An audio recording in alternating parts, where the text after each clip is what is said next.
Court ने योजना को स्क्रैप कर दिया जी। अब इलेक्शन चल रहा है, कैसे चल रहा है?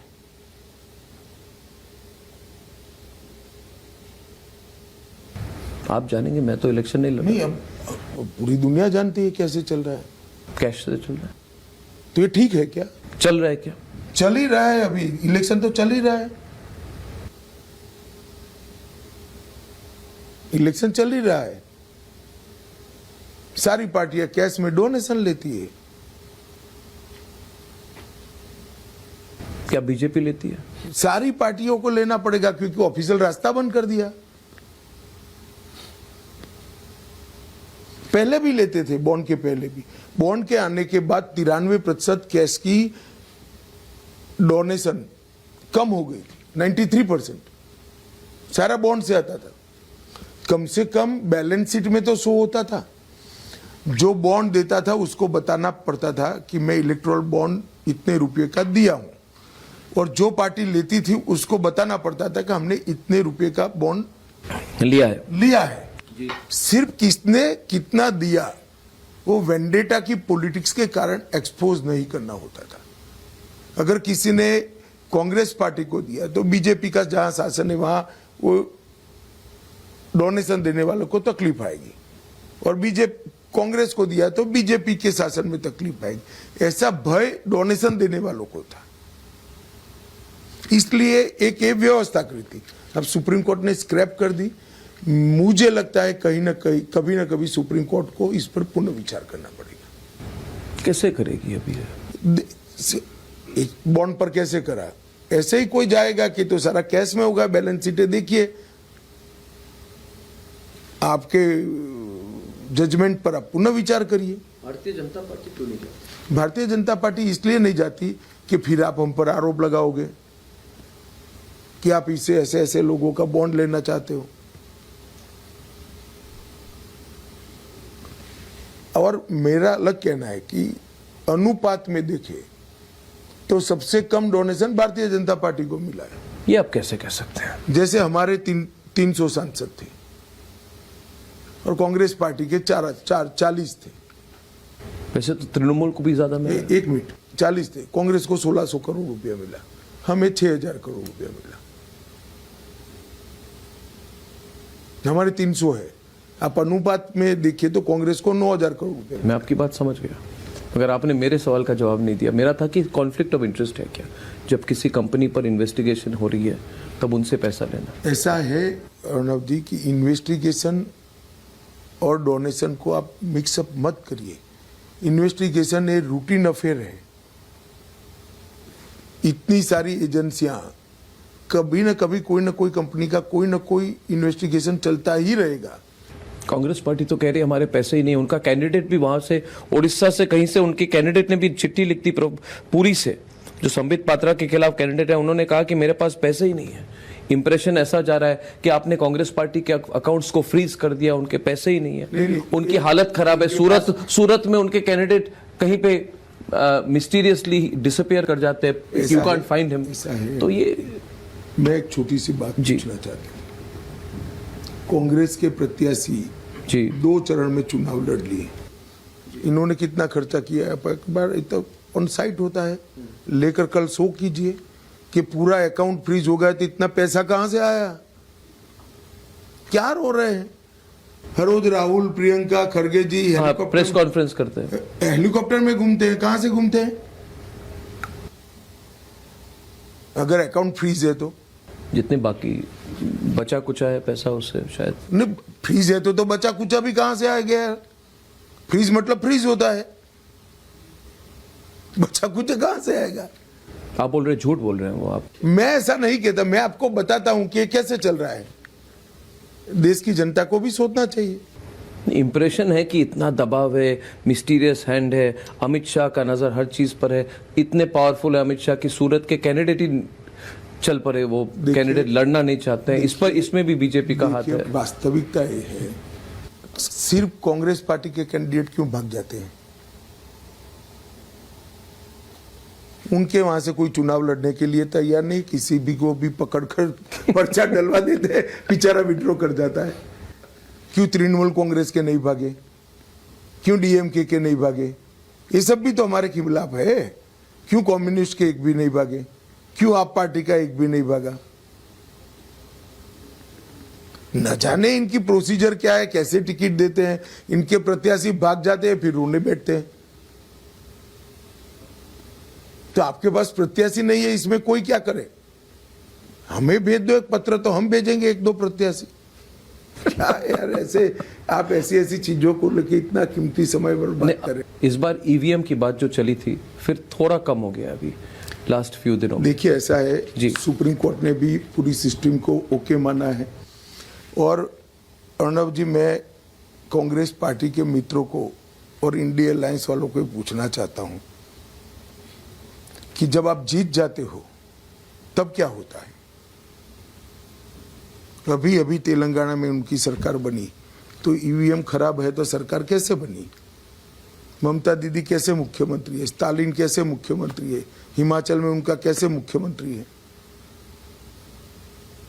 या तो राहुल जी घोषणा करे कि ईवीएम से चुनाव होता है इसलिए वायनाड से जीतने के बाद भी मैं शपथ नहीं लूंगा, अगर जीतने वाले हैं तो। जब आप जीत जाते हो तब ईवीएम अच्छा है, और हारने का भय होता है तो एडवांस में ही आरोप लगाना शुरू कर दे तो इससे ही नतीजे तय है कि वो हारने वाले हैं। इस बार तो भय की बात हर जगह हो रही है, मतलब कि जो पाकिस्तान से ये सवाल उठता है, और एक सवाल आप पर भी उठता है, सरकार पे भी, कि इलेक्शन के माहौल पर नरेंद्र मोदी जी, अमित शाह जी क्यों कहते हैं कि घर में घुसकर मारने की बात। और उसके साथ इस बार कनाडा ने निज्जर के केस पर 3 लोगों को पकड़ा है जो इंडियन ओरिजिन के लोग हैं। पाकिस्तान में भी लोग मारे जा रहे हैं जो आतंकवादी हैं, उस पर भी कहा जा रहा है कि घर में घुसकर बात नहीं। जी, मेरा तो आप पर एक गंभीर सवाल मेरे मन में खड़ा होता है। आप देश की सुरक्षा को इलेक्शन का इश्यू नहीं मानते हैं? क्या है इलेक्शन के इश्यू, क्या होने चाहिए? कौन व्याख्या करेगा? देश की सुरक्षा इलेक्शन का इश्यू नहीं हो सकता। कितना लचर कर रखा था 10 साल तक। नरेंद्र मोदी जी ने आकर उसको चौक चौबंद किया है। सर्जिकल स्ट्राइक और एयर स्ट्राइक करने के लिए मादा चाहिए, हिम्मत चाहिए। 70 साल में किसी ने नहीं करी। इश्यू नहीं है इलेक्शन का। क्या जरूर इशू है, तो इसलिए उठा रहे भले आदमी, क्यों पूछ? मैंने तो देखा रैली में जब आपने 370 की बात उठाई तेलंगाना में, मैंने रिस्पांस तो देखा, क्राउड से बहुत अच्छा रिस्पांस था। मेरा सवाल यह है कि ये इश्यूज तो होनी चाहिए, मगर ये कांग्रेस पार्टी ये भी कह रही कि 370 लोग घुसपैठ कर आते हैं और प्रशासन वोट बैंक बढ़ाने के लिए लाल जाजम बिछाकर इनका स्वागत कर रही है। वो कहते हैं आप रोकते क्यों नहीं? कर आते हैं, वो सिर्फ बंगाल में नहीं रहते, देश भर में जाते हैं, और बंगाल में भी रहते हैं तो वी आर कंसर्न, हमारे लिए चिंता का विषय है। कौन बम धमाके कर रहा है बंगाल में? कौन चुनावी हिंसा कर रहा है? क्यों सीएए का विरोध हो रहा है? मैं स्पष्ट रूप से कहना चाहता हूं कि ममता बनर्जी जी सीएए का विरोध इसलिए करती हैं कि वो अपनी माइनॉरिटी वोट बैंक को पक्का करना चाहती है। वरना क्या आपत्ति है इनको हिंदू, बौद्ध, सिख, जैन को नागरिकता मिले इसमें? क्या आप कह रहे हैं कि वो एंटी हिंदू है? ना, मैं ऐसा नहीं कह रहा। वो प्रो मुस्लिम है, प्रो मुस्लिम है। वो उन्होंने अपना एक वोट बैंक बनाया, इसको संभालने का प्रयास कर रहा है। नहीं, मगर अगर प्रो मुस्लिम होते तो वो सीए का अपोज क्यों करते हैं? वो चाहते हैं हिंदू नहीं है। सीए का अपोज वो इसलिए कर रहे हैं, उनको लगता है कि उनकी वोट बैंक इससे खुश होगी। वही तो, मतलब एंटी हिंदू बनना वो मानते हैं कि प्रो मुस्लिम स्टैंड। उनको ये भी मालूम है कि इनके विरोध का कोई अर्थ नहीं है, क्योंकि हमारे संविधान ने नागरिकता एक 100% केंद्र का सब्जेक्ट है, देश की संसद का विषय है, उसमें राज्यों की दखल चल ही नहीं सकती। मगर इधर रीजनल कार्ड ज्यादा होता है। इधर कहा जाता है कि अमित शाह जी ने बहुत कोशिश की पिछली बार, मगर बंगाल में सरकार हमारी बनी।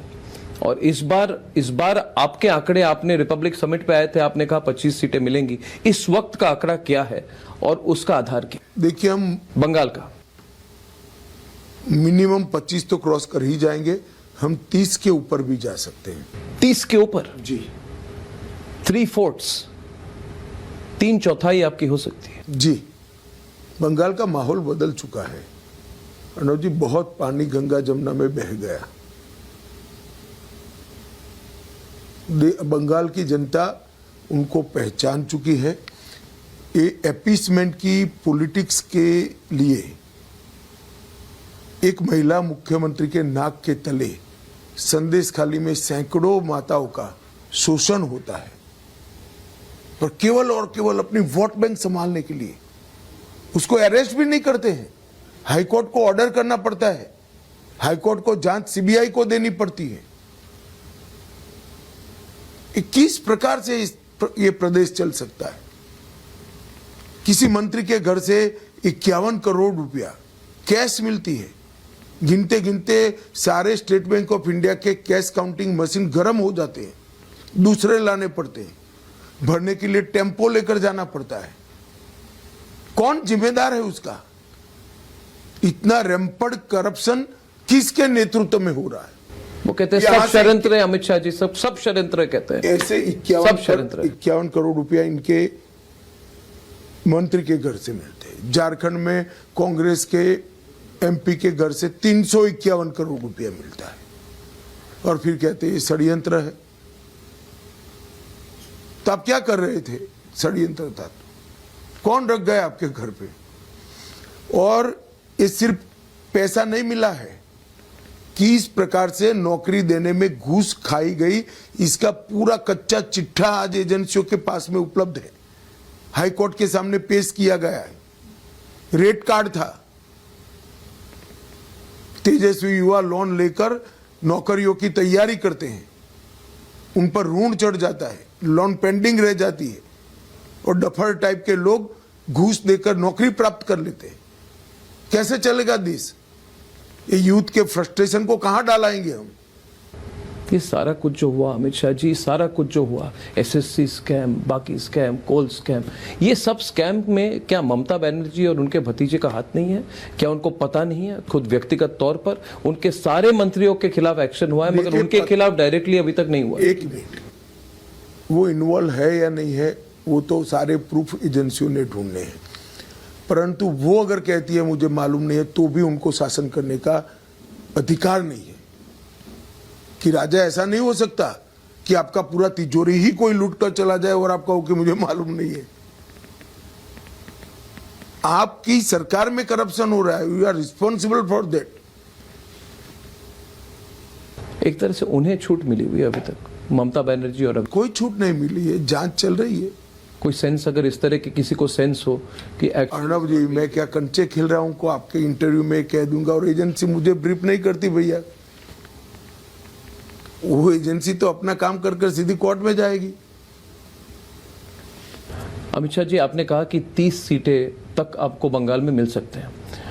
मैं पहले सवाल पे जाना चाहता हूं, मैथमेटिकली अगर देश को देखा जाए तो फिर ये 300, 330, 340, 350 सीट कहां से आ सकती है?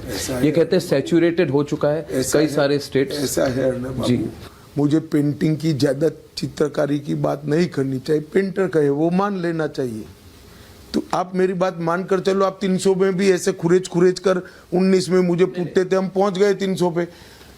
अब हम 400 का कह रहे हैं, आप देखना पहुंच जाएंगे। 4 तारीख के दोपहर को फोन करना, आप करते तो हो नहीं, 19 में भी नहीं करा। मैं आपको बताता हूं, देश नरेंद्र मोदी के नेतृत्व में 400 सीट देने के लिए तैयार होकर बैठा है। कहां से निकलेगी वो उस दिन गिन ले। फिर प्रज्वल रेवन्ना का जो केस हुआ, जो एचडी देवेगौड़ा जी के पोते हैं उनके खिलाफ केस हुआ, किस तरह से उन्हें उत्पीड़न की, उन्होंने टॉर्चर किया, मोलेस्टेशन की, सेक्सुअल असॉल्ट किया कितने औरतों का, क्या इसका असर नहीं पड़ेगा बीजेपी पर, कर्नाटका? नहीं, बिल्कुल पड़ेगा, मगर कांग्रेस पर पड़ेगा। कांग्रेस पर क्यों? इसलिए क्योंकि एक कब का इनके संज्ञान में आ गया था, परंतु वोकली का वोट बैंक का जब तक पोलिंग समाप्त न हो इन्होंने छिपाए रखा। आप कह रहे हैं उन्होंने छिपाए?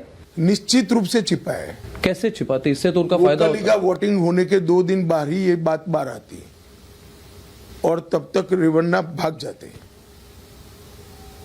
आपने कहा उन्होंने इनके साथ मिलकर इनको जाने दिया। मिलकर ऐसा मेरा नहीं कहना है, उनकी जानकारी थी, मगर पॉलिटिकल रीजंस के कारण, पॉलिटिकल लॉस गेन के कारण उन्होंने लेट कदम उठाए।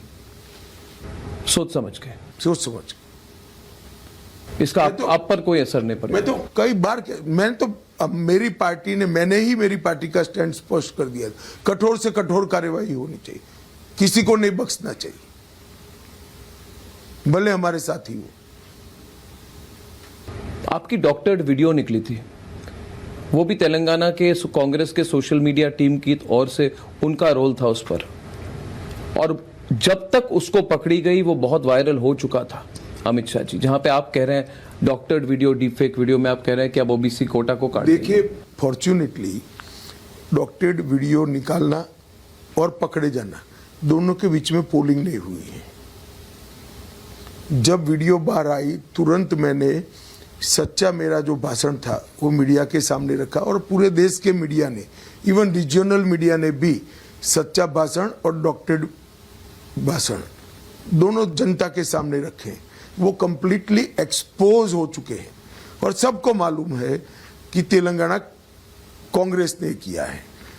अब जनता को भी मालूम हो गया है कि हार के भय से वो कितने फ्रस्ट्रेट हुए हैं। एक्चुअल में रिजर्वेशन हटाने का बीजेपी का ना कोई इरादा है ना कोई एजेंडा है।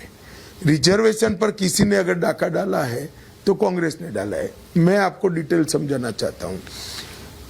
कर्नाटक में उन्होंने रिजर्वेशन मुस्लिमों को दिया, रातों रात पिछड़ेपन के किसी सर्वे के बगैर कर्नाटक के सारे मुसलमानों को उन्होंने बैकवर्ड क्लास बना दिया। अब ये जो रिजर्वेशन दिया वो किसका कम हुआ? SC ST OBC का, ST SC OBC का। उसी तरह आंध्र प्रदेश में इन्होंने रिजर्वेशन मुसलमानों को दे दिया, जबकि हमारे संविधान में धर्म के आधार पर आरक्षण का कोई प्रोविजन ही नहीं है, ये गैर संवैधानिक है, दे दिया। वहां पर भी किसका कम हुआ? ST SC OBC का। जब ये एक्सपोज होने लगा तो फ्रस्ट्रेट होकर इन लोगों ने ऐसे फेक वीडियो चलाना शुरू किया है, परंतु फॉर्चुनेटली समय पर बात बाहर आ गई, सत्य लोगों के सामने आ गया और आज वो जवाब देने की स्थिति में। रोहित वेमुला केस पर अभी अभी जो खबर आई है कि तेलंगाना की सरकार ने उसका क्लोजर रिपोर्ट किया है। इस पर जितने बीजेपी के नेता हैं उनके खिलाफ केस वापस ली गई, केस क्लोज किया गया और उस पर कहा गया कि रोहित वेमुला दलित था ही नहीं। यानी कि जो पूरी दलित प्रोवोकेशन की पॉलिटिक्स हुई है अमित शाह जी, और आज की बात नहीं है, 2016 से जो चल रही है, जब से JNU में टुकड़े टुकड़े गैंग ने काम संभाला था, तो ये इसका असर नहीं हुआ है पिछले 8 सालों में? क्या ये मुद्दा नहीं बनता है चुनाव में? मुझे तो आश्चर्य ये होता है और पूछना चाहता हूं कि ये मुद्दा क्यों नहीं है, जब आप कह रहे हैं कि मुस्लिम कोटा मुद्दा है, मगर जो SC ST को प्रोवोक पोलराइज करने की कोशिश है, ये एक चुनावी मुद्दा क्यों नहीं बना? जरूर आपकी चैनल ने बनाना चाहिए, आप बनाइए, मीडिया ने बनाना चाहिए। हमने तो बनाई है। रोहित वेमुला को भी मुद्दा तो आप लोगों ने ही बनाया था। मैंने नहीं बनाया था, हमने तो उल्टा स्टैंड। मैं मीडिया की बात कर रहा हूं, तो इसकी स्पष्टता भी करनी चाहिए। स्पष्टता तो हमने तो उजागर की है, सामने रखी है, मगर ये इलेक्शन मुद्दा क्यों नहीं बनता? नहीं, इलेक्शन मुद्दा इसलिए नहीं बनता, इसको कोई मानता ही नहीं था। उस वक्त भी सब जानते थे, सत्य जो जानते थे वो सारे जानते थे कि वो दलित नहीं थे, मगर उसमें तो पूरी कैंपस में पॉलिटिक्स और प्रोवोकेशन हुई है। वो तो किया, मगर क्या हुआ? उसके बाद भी चुनाव हार गए। चुनाव तो हारे ही। फिर भी अभी भी तो कह रहे हैं कि कास्ट का एक्सरे करेंगे, एक्सरे करेंगे, कितने लोग कितने पिछड़े हैं, वो कहने की कोशिश ये कर रहे हैं कि मैं ज्यादा सोचता हूं पिछड़ों के लिए, बीजेपी नहीं सोचती। ऐसा है, राहुल गांधी जी को कम से कम मैं तो नहीं समझ पाता, इसलिए मैं निरर्थक प्रयास करने में अपना टाइम वेस्ट नहीं करता।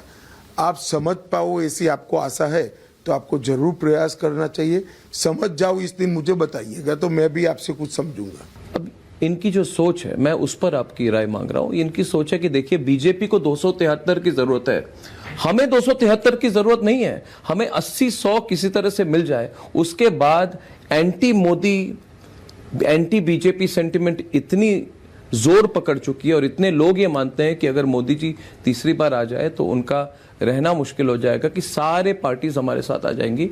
हमें 273 की जरूरत नहीं है, किसी तरह से खिचड़ी सरकार बना सकते हैं। ये ये उनकी थिंकिंग है, मेरी नहीं, मगर उस पर आप प्रणव जी, मैंने तो इस पर मेरा रिएक्शन दे दिया। हम 400 प्राप्त करने जा रहे हैं। कहाँ 80, कहाँ 100, क्या आएगा? बचेगी 142। अब उसमें से जो होगा वो जिसका हिस्सा ले जाएगा। आप जोड़ते रहो। खिचड़ी सरकार की कोई पॉलिटिक्स कहाँ पर क्या 400 हमारे पास होने के बाद कौन सी खिचड़ी सरकार बननी है? देश की जनता अब स्थिर सरकार चाहती है, अड़िग नेतृत्व चाहती है और संवेदनशील नेतृत्व चाहती है। ये तीन में से कुछ वो नहीं दे सकते। आप इतने बड़े पत्रकार हो, हर पार्टी के नेताओं का इंटरव्यू, उनको जरा अपने नेता का नाम तो पूछिए। इनके एक नेता ने बता दिया हम बारी बारी एक एक साल बनेंगे। ये परचूरन की दुकान है क्या देश? ऐसे देश नहीं चलता भाई। इस देश को एक अनुभवी, मंजाउआ, संवेदनशील और अड़िग नेतृत्व चाहिए, जो आज के राजनीतिक परिदृश्य में तो नरेंद्र मोदी जी ही दिखाई पड़ते हैं। इसका और कोई ऑप्शन नहीं है। अमित शाह जी, अगर अरविंद केजरीवाल को इंटरिम बेल मिल जाए, अगर मिले, तो क्या आप लोग लगता है सिंपैथी फैक्टर बढ़ जाएगी? अभी केस का जजमेंट तो आने दीजिए। आप क्यों जज साहब बन जाते हैं? उन्होंने सिर्फ एक सवाल पूछा। हाँ, उन्होंने एक ओपन सवाल कि रखा। हम देते हैं तो आपका क्या मत है? We don't want anyone to be surprised. एजेंसियों के लॉयर इसका जवाब देंगे जब उनका क्या जमीनी मुद्दा है ये? आप जाते हैं, आप लोगों से मिलते हैं, ईडी सीबीआई की मिसयूज की जो बात होती है, क्या ये जमीनी मुद्दा है? देखिए, जमीनी मुद्दा तो ये है कि जो पार्टी करप्शन की विरोध कर कर पावर में आई थी, उन्होंने बंगला ऐसा बनाया जो 3 बंगले तोड़कर बनाया, करोड़ों रुपया ज्यादा खर्च करा। एडवर्टाइज का बजट उनका सुप्रीम कोर्ट ऑफ इंडिया ने कर्टेल करना पड़ा। शराब की गंगा बहाने के लिए दिल्ली में पूरा पॉलिसी चेंज किया। पकड़े गए, जेल में गए। जेल में जाने के बाद भी ये भारत में पहला है जो इस्तीफा नहीं देते। कहते हैं लीगली ये जरूरी नहीं है। लीगली इसलिए जरूरी नहीं है कि हमारे संविधान निर्माताओं ने कभी ऐसा नहीं सोचा था कि कोई निर्लज्ज व्यक्ति, इतना निर्लज्ज व्यक्ति पावर में आ जाएगा जो जेल में जाने के बावजूद भी इस्तीफा नहीं देगा मॉरल ग्राउंड पर। इसलिए इसका कोई समाधान संविधान लिखते वक्त हमारे संविधान निर्माताओं ने नहीं रखा है।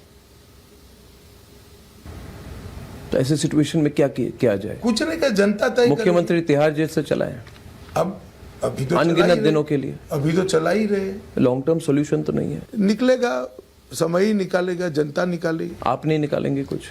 हर चीज हम नहीं कर सकते भाई। इस देश में अदालतें भी है, लोकतंत्र है, लोग हैं, मतदाता हैं, वो सारी चीजें देखते हैं। अमित शाह जी, जमीनी मुद्दों पर लेकर ये इलेक्टोरल बॉन्ड की जब सुप्रीम कोर्ट की हियरिंग हुई थी, तब ये कहा गया था कि इससे जो एक छवि बनी हुई थी कि बिल्कुल नो करप्शन। आपने भी जितनी जनसभाएं की आज, आपने कहा आप किसको चुनेंगे? क्या आप उनको चुनेंगे जिन्होंने इतने 1000 करोड़ रुपए का स्कैम किया, और ऐसे व्यक्ति को चुनेंगे नरेंद्र मोदी जिसके खिलाफ 25 पैसे की भी कोई आरोप नहीं है? मगर क्या इलेक्टोरल बॉन्ड्स इशू के कारण थोड़ा इमेज बदला है? जरा भी नहीं। सीधा सवाल है, जिन पर कार्रवाई हो रही है या जिन पर नजर है एजेंसीज की, उनसे डोनेशन लेना, क्या ये कहीं ना कहीं ये चूक हुई है? ऐसा है, एजेंसी सैकड़ों लोगों पर कार्रवाई करती है, इसका और डोनेशन का कोई रिश्ता नहीं होता। मगर मैं एक दूसरा पक्ष अब बता रहा हूँ। अब इलेक्टोरल बॉन्ड चले गए जी सुप्रीम हम वापस ले आएंगे। वापस ले आएंगे तो वो आएंगे तो वापस लाएंगे। अब देश की जनता को तय करना है कि क्या करना है। देखिए अर्णव जी, 10 साल में नरेंद्र मोदी जी ने इस देश के गरीब के लिए, किसान के लिए, महिला के लिए, युवा के लिए ढेर सारी चीजें कर कर चारों क्षेत्र को एक बदहाल स्थिति में से बाहर लाने का प्रयास किया है। गांव हो, शहर हो, सागर किनारा हो, रेगिस्तान हो, जंगल हो या पहाड़ हो, हर क्षेत्र में डेवलपमेंट को पहुंचाया है। देश की सुरक्षा सुनिश्चित की है, देश को समृद्ध बनाया है, देश की नई शिक्षा नीति लाकर अगले 25 साल तक का शिक्षा का खाका खींचने का काम किया है। देश की स्वास्थ्य की स्थिति में और सुविधाओं में दोनों में आमूल चूर परिवर्तन किया है। देश की इकोनॉमी को पटरी पर चढ़ाने का काम किया है। नरेंद्र मोदी जी के पास 10 साल का अपना हिसाब किताब भी है और 25 साल का एजेंडा भी है। देश की जनता तय कर बैठी है कि आने वाले चुनाव में जिस चरण में जो भी मतदाता होंगे वो एक मुश्त नरेंद्र मोदी और उनके साथियों पर अपना वोट देने वाले हैं और हम 400 पार कर मोदी जी फिर से तीसरी बार प्रधानमंत्री। एक सवाल बाकी रहा अमित शाह जी, पिछले आम चुनाव के 60 दिन बाद ही अगस्त के 19 को आपने जब 370 को हटा दिया, आपने जब स्पीच दी पार्लियामेंट में, तो एक बहुत बड़ा मुद्दा जो था एक दिन में वो सुलझ गया, राम मंदिर भी बन गई। सवाल यह है, और मेरा सवाल नहीं है, पूछता है सारा भारत अमित शाह जी आपसे, कि यूनिफॉर्म सिविल कोड, क्या आप ये पहले 100 दिन में ये प्रोग्राम बन सकता है कि यूनिफॉर्म सिविल कोड को हटाया जाए? इस तरह के प्रोग्राम में ऐसे दिन तय नहीं हो सकते, मगर ना आपका टाइटल बन सकता है। यूसीसी भारतीय जनता पार्टी का संकल्प है। हम ये देश में, पूरे देश में यूसीसी लाने का प्रयास करेंगे और ये निश्चित रूप से होने वाला है इस कार्यकाल में, तीसरे कार्यकाल में 100% तीसरे कार्यकाल में, राष्ट्रीय स्तर पर, राज्य स्तर पर नहीं। आप राष्ट्रीय राज्य छोड़ दीजिए, पूरे देश में यूसीसी लागू होगा। और एक सवाल, क्या कई पार्टीज हैं, बीजेडी है, जिनके साथ आपका अलायंस नहीं है मगर फ्रेंडली रिलेशनशिप है, एआईडीएम के साथ अलायंस नहीं है, फ्रेंडली रिलेशनशिप है, जगन जी के साथ भी आपकी अलायंस नहीं है, आपकी अलायंस नायडू जी के साथ है मगर आपकी फ्रेंडली रिलेशनशिप है।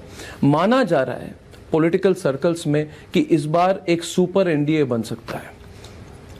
अब चुनाव के नतीजे आ जाने दीजिए, बाद में चर्चा भी होगा, बहस भी होगी और फैसले भी होंगे। अमित शाह जी, हमारे साथ बातचीत करने के लिए बहुत बहुत धन्यवाद।